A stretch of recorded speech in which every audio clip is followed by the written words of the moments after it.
Check. Yeah! Yes friends. So, మనము 10 questions explanation చూసాము.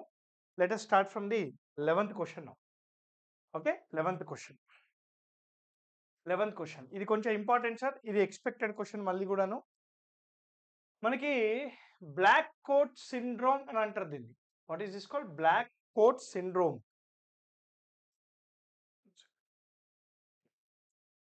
Black coat syndrome.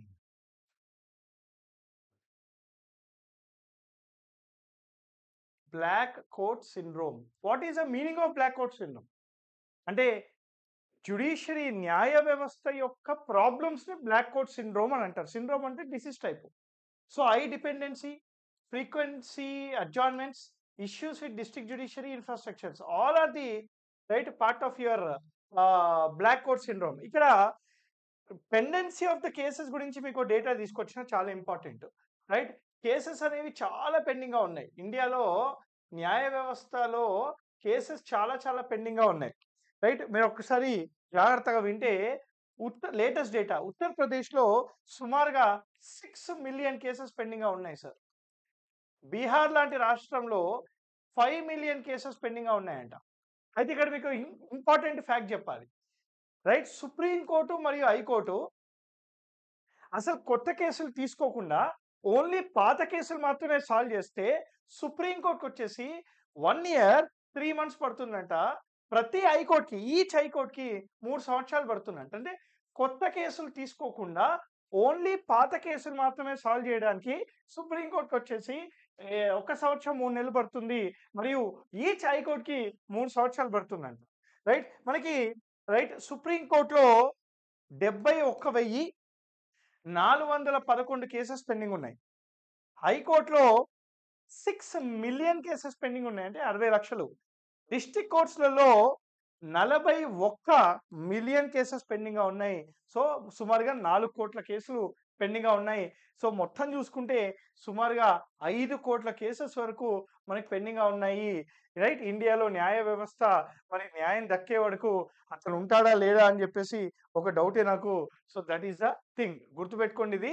ఇండియాలో right Indian judiciary అనేది right Indian judiciary అనేది right 2 క్యారెక్టర్స్‌తో ఉంటుంది. The first one is independent judiciary. Right? Independent judiciary అనే వ్యవస్థని US constitution నుంచి తీసుకొచ్చాం. రైట్? ఇన్ న్యాయ వ్యవస్థ ఇండిపెండెంట్‌గా ఎందుకు ఉంటుంది అంటే to protect the constitution.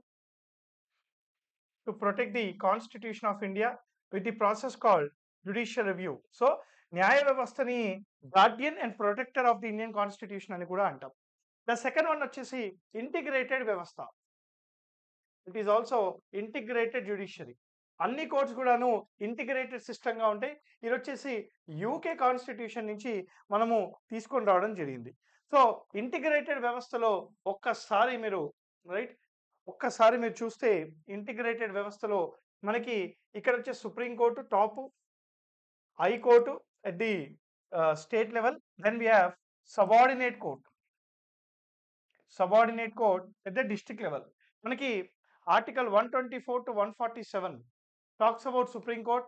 Article 214 to 231 talks about High Court. Article 233 to 237 talks about subordinate court. Right? There is only one subordinate court. 25 high courts ఉన్నాయి ఇండియాలో.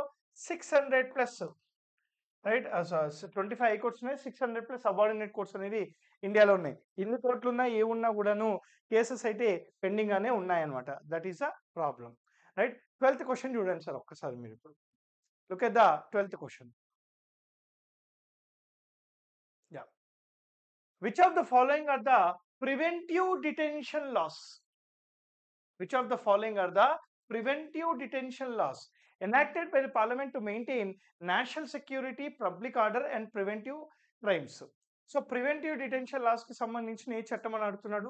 National security acts, terrorist and disruptive acts, POTA prevention of terrorism act absolutely yes, conservation of foreign exchange and prevention of smuggling prevention అని ఇక్కడ ఉంది కదా. So answer is all the above. ఇక్కడ మీకు చిన్న fact చెప్తున్నా. Right. మనకి పోటా ఉంది కదా 2002. ఈ పోటా చట్టం అనేది joint sitting of the parliament ద్వారా అయింది. ఆర్టికల్ 108 ప్రకారంగా joint sitting of the parliament అనేది ప్రెసిడెంట్ ఆఫ్ ఇండియా ఇనిషియేట్ చేస్తాడు. President of India in case of a deadlock between both the houses he will initiate a joint sitting of the parliament which is preceded by the speaker of the Lok Sabha. ఇప్పటి వరకు మొత్తం కూడాను 3 joint sittings అయినాయి. దానిలో పోటా is third one. 2002లో మనకి joint sitting జరిగింది. అయితే ప్రివెంటివ్ డిటెన్షన్ అని అన్నారు కాబట్టి ఒక చిన్న fact, preventive detention, there are 2 types of detentions. ఒకటి ప్రివెంటివ్ డిటెన్షన్, రెండోది punitive detention. First of all detention అంటే ఏంటి? డిటెన్షన్ అంటే అరెస్ట్, రైట్? పోలీస్ వాళ్ళు అరెస్ట్ చేస్తారు. ఈ 2 రకాల అరెస్ట్లకు కూడాను ఆర్టికల్ 22 ప్రకారంగా మనకి ప్రాథమిక హక్కులు వస్తాయి. ప్రివెంటివ్ డిటెన్షన్ అంటే క్రైమ్ చేయకముందు, బిఫోర్ క్రైమ్ చేయకముందు క్రైమ్ ఆపడానికి ప్రివెంటివ్ డిటెన్షన్ చేస్తారు. పునిటివ్ డిటెన్షన్ అంటే ఆఫ్టర్ క్రైమ్ చేశాక నేను అరెస్ట్ చేస్తే దాన్ని పునిటివ్ డిటెన్షన్ అంటారు. ఇది ఎట్లా ఉందంటే ప్రివెంటివ్ డిటెన్షన్ అంటే వ్యాక్సిన్ జబ్బు రాకముందు వేసుకునేది, జబ్బు వచ్చినాక ఇంకేం చేస్తాం, మెడిసిన్ వేసుకోవాలా, అట్లా అనమాట.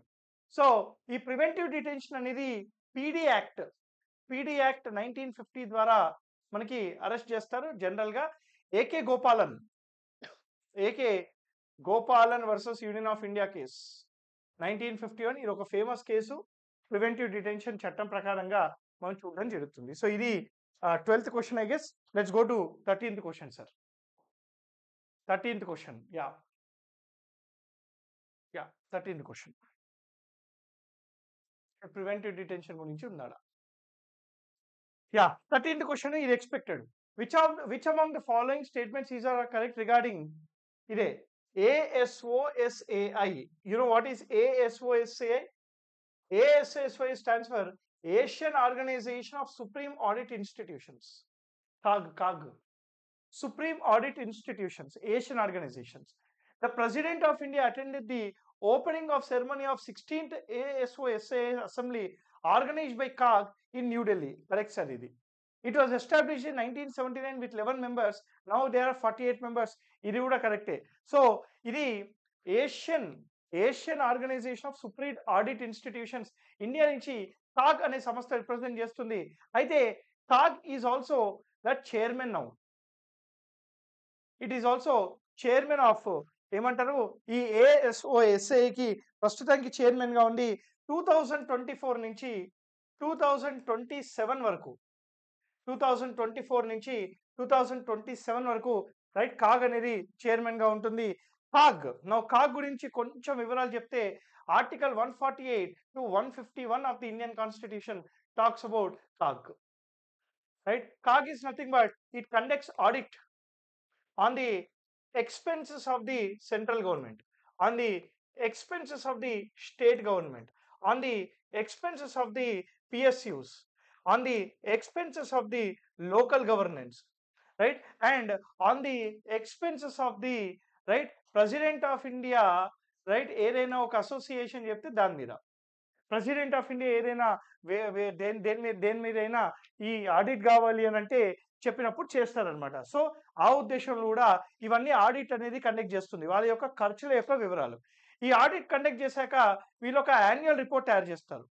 ఈ యాన్యువల్ రిపోర్ట్ ఎవరికి సబ్మిట్ చేస్తారు సార్ అంటే ప్రెసిడెంట్ ఆఫ్ ఇండియాకి సబ్మిట్ చేయాలి. ప్రెసిడెంట్ ఆఫ్ ఇండియా తీసుకెళ్లి పార్లమెంట్లో పెడతాడు. పార్లమెంట్ నుంచి మనకి పబ్లిక్ అకౌంట్స్ కమిటీ దగ్గరికి వెళ్తుంది. ఈ పబ్లిక్ అకౌంట్స్ కమిటీ దీని మీద స్టడీ చేసి ఇంకో రిపోర్ట్ అనేది పార్లమెంట్కి ఇస్తుంది. So PAC is called the friend and philosopher of the CAG. CAG is called the friend and philosopher of the PAC అనమాట. పబ్లిక్ అకౌంట్స్ కమిటీ, మనకి పబ్లిక్ అకౌంట్స్ కమిటీలో టోటల్గా 22 మెంబర్స్ ఉంటారు. దానిలో 15 లోక్సభ నుంచి ఉంటారు, 7 రాజ్యసభ నుంచి ఉంటారు. రైట్, ఆనవాయితీ as a convention the chairman is from the opposition party. Opposition పార్టీకి చెందిన వ్యక్తిని చైర్మన్ గా అపాయింట్ చేస్తారు కాగ్ అనే PACలో. రైట్, గుర్తుపెట్టుకోండి ఇది కూడా. ఓకే, చలో let's go back to the next one. ఇది మనకి 13th question. Next 14th question law commission మీద. Very good. రీసెంట్గా లా కమిషన్ ఏర్పాటు చేయమని చెప్పారు. ఇంకా ఎవరు చైర్మన్ అవని చెప్పలేనట్టున్నారు. ఓకే, వినండి. Yeah, which among the following statements is or are correct regarding law commission in India? It is a non-statutory body anta. Tappu. It is a statutory body constituted by notification of the Ministry of Home Affairs. It is a statutory body. So I think ante ee tappu, a wrong ayipindi కదా. The President approves the Constitution of 23rd Law Commission, which is from 2024 to 27. ఇది కరెక్టే sir. 3 years ఉంటుంది. It will include a full-time chairman, 4 members, and addition ex officio and part-time members. ఇది కూడా కరెక్టే. So law commission ఏం చేస్తుంది? ఇండియాలో ఏవైతే చట్టాలు ఉన్నాయో ఆ చట్టాలన్నింటినీ రివ్యూ చేసి ఏ చట్టాలు పనికొస్తాయి, ఏ చట్టాలు పనికిరావు, ఏ చట్టాలు తీసేయాలి, ఏ కొత్త చట్టాలు కావాలి అని సలహాలు ఇస్తూ ఉంటుంది. ఫస్ట్ లా కమిషన్ మనకి రైట్ 1834లో మెకాలే ఫస్ట్ లా కమిషన్ ని 1834లో పెట్టడం జరిగింది. రైట్, మెకాలే కమిషన్ అనేది మనకు తెలుస్తూ ఉంది. ఇది లా కమిషన్ అనేది statutory body. Right, statutory body అంటే ఏంది? రైట్, బాడీస్ అనేవి మనకి 2 రకాలుగా ఉంటాయి, లేదా ఇన్స్టిట్యూషన్స్ అనేవి 2 రకాలుగా ఉంటాయి. The first one is called constitutional bodies. The second one is called non-constitutional bodies.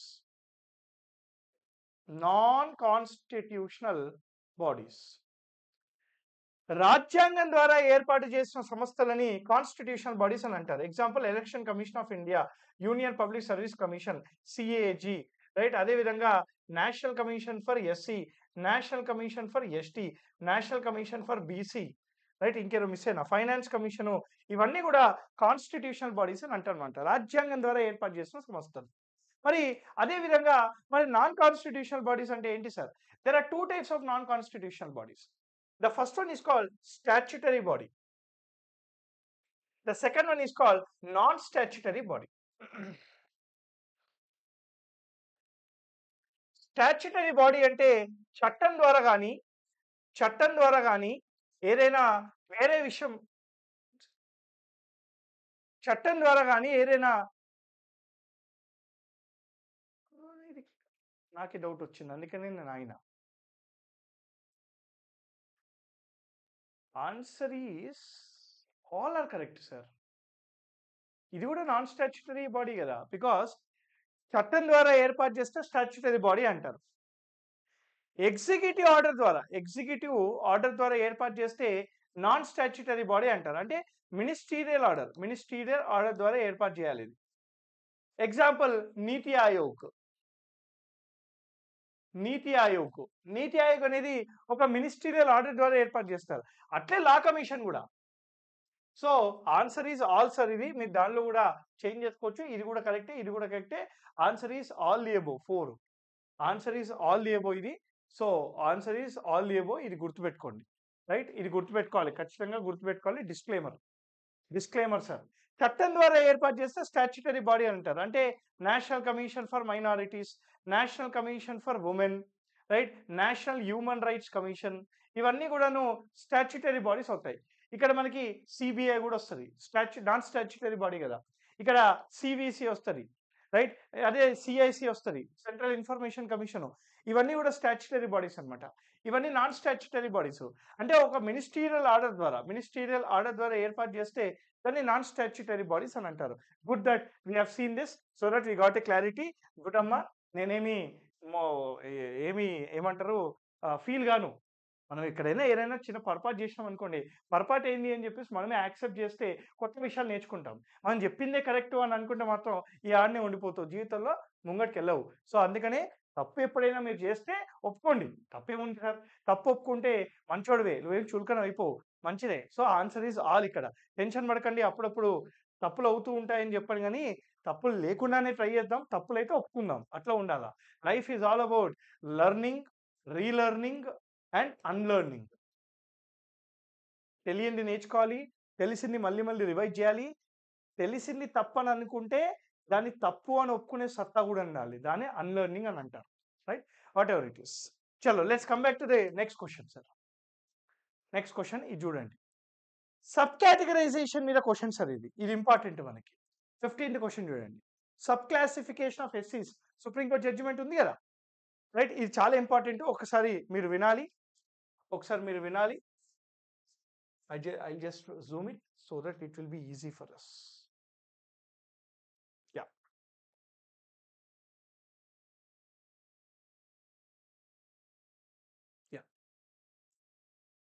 Which among the following statements are correct regarding Supreme Court judgment on subclassification of scheduled caste? Subclassification within scheduled caste does not violate Article 341(2). అదే చెప్పింది supreme court. మరి అది violate కాదనే చెప్పింది కదా. States cannot act on its whims or political expediency and its decision is amendable to judicial review. ఇదే న్యాయ సమీక్ష కిందకి వస్తుంది. State is not entitled to reserve 100% of the seats available for SCs in the favor of group to exclusion of other caste in the presidential list. ఇది కూడా కరెక్టే. So 3 కరెక్టే. ఇక్కడ ఒకసారి చూడండి. Recently a 7-judge constitutional bench of Supreme Court, right, ఇక్కడ Devender Singh versus state of Punjab. Devender Singh versus state of Punjab. ఈ కేసులో సుప్రీంకోర్టు ఏమని చెప్పిందంటే sub classification of scheduled caste is permissible to grant separate quotas for more backward within the SC categories. SC categories లో ఇంకా backward గా ఉన్న వాళ్ళకి కేటగరైజేషన్ చేస్తే వాళ్ళకే మేలు జరుగుతుంది, ఆ కోటాలోనే పర్మిసిబుల్ అని చెప్పింది.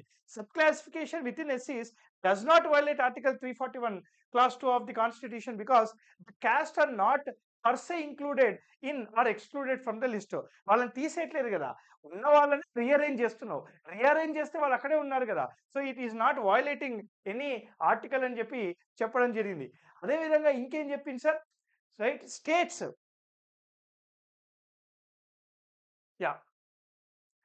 states can subclassify based on inadequate representation of certain caste. However, the state must establish that the inadequacy of representation of caste is because of its backwardness.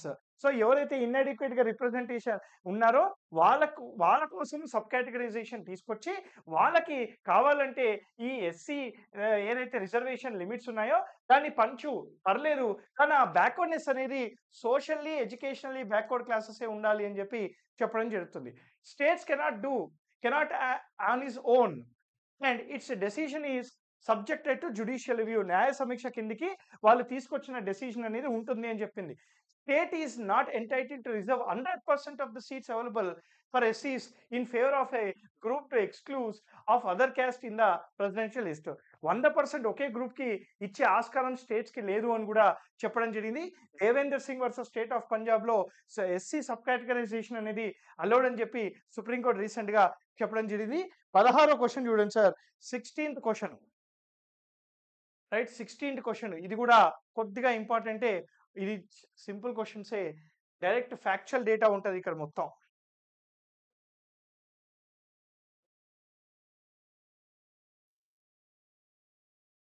16th question. Development monitoring and evaluation office of నీతి ఆయోగ్. నీతి ఆయోగ్ కి related గా has invited proposals to engage consultancy firm to support the evaluation of which of the following central sector schemes: law and order, justice delivery, water resource, environment and forest sector, drinking water and sanitation, women and child development. Answer is all. So అన్నిటి మీద సూచనలు అడగడానికి ఈ నీతి ఆయోగ్ అనేది, నీతి ఆయోగ్ కింద ఉన్న developmental monitoring evaluation అనే సంస్థ మనకి ఈ సూచనలు కావాలని చెప్పేసి కన్సల్టెన్సీస్ హైర్ చేసుకోండి. అయితే నీతి ఆయోగ్ గురించి కొన్ని విషయాలు చెప్పాలంటే మీకు మనకి 2015 జనవరి 1వ తారీఖు నీతి ఆయోగ్ అనేది స్థాపించారు. Replacing Planning Commission of India. Niti Aayog is the think tank. It is a think tank of the India. It is a think tank of the India. It is a research organization of the India. It is a research organization of the India. Right? మనకి ఏదైతే నీతి ఆయోగ్ ఉంటుందో నీతి ఆయోగ్ లో మనకి youth wing అని, India wing అని, knowledge wing అని ఇలా wings ఉంటాయి. నీతి ఆయోగ్ అనేది కోఆపరేటివ్ ఫెడరలిజం ని తీసుకొస్తుంది. It brings cooperative federalism. It brings cooperative federalism, అంటే సెంటర్ స్టేట్ రిలేషన్స్ని మరుగుపరచడానికి కూడా ప్రయత్నిస్తుంది నీతి ఆయోగ్ అని చెప్పేసి, రైట్. ఇది ఎక్స్పెక్టెడ్ క్వశ్చన్. నీతి ఆయోగ్ రీసెంట్గా గ్రూప్ 1 మెయిన్స్లో నీతి ఆయోగ్ మీద క్వశ్చన్ అడిగాడు కాబట్టి గ్రూప్ 2, గ్రూప్ 3 లేదా వేరే ఇతర ఎగ్జామ్స్ ఏపీపీఎస్సి గ్రూప్ 2 లేదా యూపీఎస్సి కూడా అడిగే అవకాశాలు చాలా ఉన్నాయి నీతి ఆయోగ్, రైట్. 2015 కాబట్టి నెక్స్ట్ ఇయర్కి ఇది 1 డికేడ్ 10 years కంప్లీట్ చేస్తుంది కాబట్టి నెక్స్ట్ ఇయర్ మొత్తం కూడాను నీతి ఆయోగ్ అనేది ఫోకస్లో ఉంటుంది. Okay, this is the thing. చలో let's go to the next question. Central sector schemes మీద, రైట్, ఏది correct statement? Which of the following is correct with respect to central sector schemes? ఓకేనా, చూడాలి, జాగ్రత్తగా వినాలి ఇప్పుడు మీరు. Yeah, 17th question. Which among the following statements is or are correct regarding central sector schemes? CCS are schemes that are funded jointly by center and state and implemented through the state in sectors falling in state and concurrent list of the constitution. Is correct, sir. A is correct, sir. A is absolutely correct, sir. Funding ratio is uniform across the state. Tappu. Funding అనేది నా ఉద్దేశంలో north east అయితే 90:10 ఉంటుంది, స్టేట్లకు వచ్చేసి 60:40 ఉంటుంది. North ఈస్ట్కి అయితే 90:10 ఉంటుంది, స్టేట్లకు అయితే 60:40 ఉంటుంది. All transfers of the states from CCS are being routed to consolidated fund of India. Consolidated fund of India, not contingent. Consolidated fund of India. So ఇది కూడా తప్పే. So answer is A only. ఇక్కడ లేదైంది BNC అయితే incorrect statement చూసుకుంటే అప్పుడు BNC 2 answer అవుతుంది. So ఇది కూడా చూసుకోండి. 17th క్వశ్చన్ బి ఇంకా సి ఇన్కరెక్ట్ స్టేట్మెంట్ అయితే. First one correct, I think correct. ఒకసారి చూద్దాం ఎక్స్ప్లెనేషన్ కూడా మళ్ళీ ఒకసారి. మంచిది, ఇదిగోండి. Yeah, central sector schemes are schemes that are funded jointly by the center and state and implemented to state in sectors falling in the state and concurrent list of the constitution. Adi undi kada. The focus of central sector schemes on that comprise national development agenda for realizing vision 2022 where the center and state need to work. Correct. All transfers అనేవి consolidated fund of the states ద్వారా వెళ్తుంది. consolidated fund of the states. ఇందాక నేను consolidated fund of India అన్న, అది ఇక మాటలో వచ్చేస్తుంది. Consolidated fund of the states. Okay, మనకి ఫండింగ్ ప్యాటర్న్ నార్త్ ఈస్ట్లో 90:10, స్టేట్లలో 60:40, యూనియన్ టెరిటరీస్లో సెంటర్ 100% ఇస్తుంది, కేంద్రపాలిక ప్రాంతాలలో 100% సెంటర్ ఇస్తుంది, right. This is also very simple. Okay, so ఇది మనకి 17th question sir. 17th question మీద మీరు ఒక్కసారి చూసుకోవాలి. ఇది కూడా ఇంపార్టెంట్, ఎగ్జామ్కి వచ్చే అవకాశాలు చాలా ఉన్నాయి.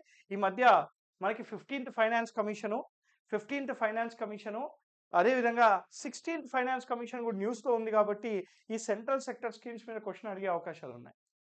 Which among the following are the major campaigns launched by my government app? Life stands for life style for environment. ఇది COP 26లో నరేంద్ర మోడీ గారు ప్రొనౌన్స్ చేశారు, ఇవ్వడం జరిగింది అనమాట. గ్లాస్గోలో జరిగినట్టుంది ఇది, right. Stay safe campaign correct. Swachh Bharat Survekshan correct. Millet super food అన్ని. So all the above are the platforms launched in my government app. So life to engage individuals in addressing environmental degradation and climate change. Stay safe online launched by Ministry of Electronic right during India's G20 presidency to educate citizens including specifically individuals about online risk, cyber risk, cyber crimes మీద అవగాహన తీసుకొని రావడానికి మనకి India G20 presidency మనకి last year జరిగింది కదా. So stay safe online అనేది తీసుకొని రావడం జరిగింది అనమాట. Swachh Bharat Survekshan to interactive activities and social media engagement it fosters active public participation in creating a cleaner and healthier India. Millet super food to highlight the nutritious advantages of millets and understand the role in preventing life style diseases. So మిల్లెట్స్ని బాగా encourage చేస్తున్నారు India government కూడా, దానికి market కూడా బాగా పెరిగింది. So అది మనకి 18th question. Look at the 19th question sir. మనకి లాటరల్ ఎంట్రీ స్కీమ్ రిలేటెడ్గా ఇది క్వశ్చను. లాటరల్ ఎంట్రీ ఇది యుఎస్లో ఎక్కువగా మనకి చాలా పాపులరు. ఇండియాలో కూడా Narendra Modi government lateral entry scheme అనేది తీసుకుని రావడం జరిగింది. ఇది ఉంది కాబట్టి ఒక క్వశ్చన్ గుర్తొచ్చింది మీకు చెప్తున్నా. కొద్దిగా హోంవర్క్ చేసుకోండి సరిపోతుంది. అదేంటంటే మిషన్ కర్మయోగి. మిషన్ కర్మయోగి మీద క్వశ్చన్స్ వచ్చే అవకాశాలు చాలా కనపడుతున్నాయి. ఒకసారి చూసుకోవాలి. Consider the following statement regarding the lateral entry into civil services. The Ministry of Home Affairs is responsible for selection of the candidate through lateral entry. Tappu. Union Public Service Commission చేస్తుంది. చేస్తుంది. The main purpose of lateral entry is to bring in domain expert from the private sector to improve efficiency and introduce innovative approaches in governance and public policy formulation. Correct. Lateral entry can be made in all ministers of the government. ఇది కూడా తప్పేగా. ఎందుకు కొన్ని ministers exempted. Home ministry, defence ministry ఇలాంటి strategic మినిస్ట్రీలలో lateral entry లేదు. ఎక్కడెక్కడ లేదు lateral entry? రాష్ట్రం ఇక ఇదిగో హోము, డిఫెన్స్, కార్పొరేట్ అఫైర్స్ ఇలాంటి దాంట్లలో లాటరల్ ఎంట్రీ లేదు. Implementing lateral entry into system could create an equitable framework for career advancement among all officers. Yes sir, ఇది కూడా కరెక్టే. సో 2 స్టేట్మెంట్స్, 2 స్టేట్మెంట్స్ అనేవి ఇక్కడ correct. Sorry, 1 statement. Implementing lateral entry into system could create an equitable framework career advancement among all officers. Sorry, officers lateral entry ద్వారా promotions కోల్పోతారు కదా. For example మీరు ఒక కలెక్టర్ అయ్యారు, రైట్? డిప్యూటీ ఆర్డీఓ అయ్యారు, deputy collector, additional collector, joint collector ఇవన్నీ అవుతా ఉంటారు. సడన్ గా ఒక వ్యక్తిని తీసుకొచ్చి జాయింట్ సెక్రటరీ హోదాలో కూర్చోబెట్టారు అనుకోండి, మీ గ్రోత్ అయిపోయింది కదా, ప్రమోషన్ అయిపోయింది కదా. So this is also wrong. So answer is 1 only correct, right? Only B statement అనేది కరెక్ట్. జాగ్రత్తగా అర్థమైందని అనుకుంటున్నాను నేను, రైట్? ఇదిగోండి, it does not ensure standardisation or equitable framework for career advancement among all officers. ఎందుకని? ఒక సిస్టమ్ రన్ అవుతూ ఉంది బ్యూరోక్రసీలో, బయట వాడిని తీసుకొచ్చి సిస్టంలో పెట్టినాం. అప్పుడు సిస్టంలో ఉన్న వాళ్ళు పైకి ఎక్కాలంటే వాళ్ళు కోల్పోతారు కదా, ఈక్విటబుల్ డిస్ట్రిబ్యూషన్ ఉండదు కదా అని చెప్పేసి చెప్పడం జరుగుతుంది. So this is your lateral ఎంట్రీకి సంబంధించిన మనకి ఇది question 19th question. Let's go to 20th question now. 20th question చూడాలి. 20th question. Which among the following statements are correct regarding surrogate advertisement? What is the meaning of surrogate advertisement? First of all, surrogate అంటే నాలాగా నువ్వు copy కొట్టడం అనమాట. చూద్దాం. It refers to a form of advertisement that duplicate, అదే కదా, that duplicate the brand image of one product to promote another product of the same brand. Right? ఇది correct.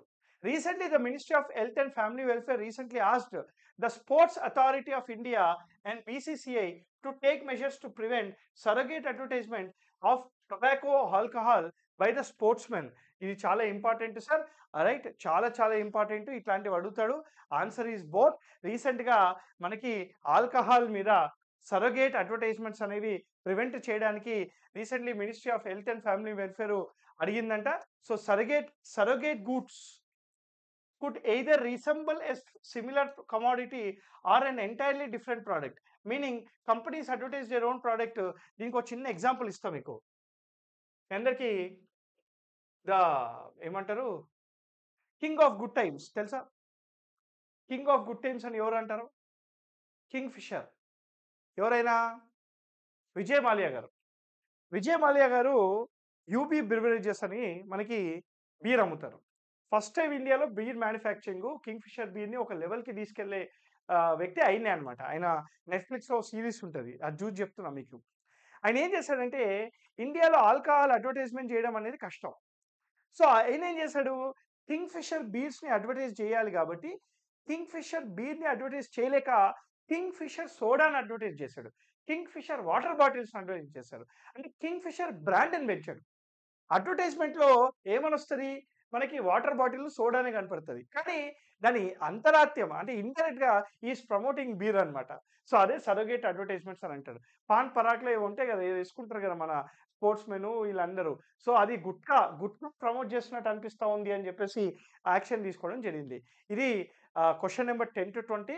మనం ఇంకో వీడియోలో క్వశ్చన్ నెంబర్ 21 to 30 వరకు చూడడం జరుగుతుంది. Till then thank you very much. Keep learning. Happy learning. జై హింద్.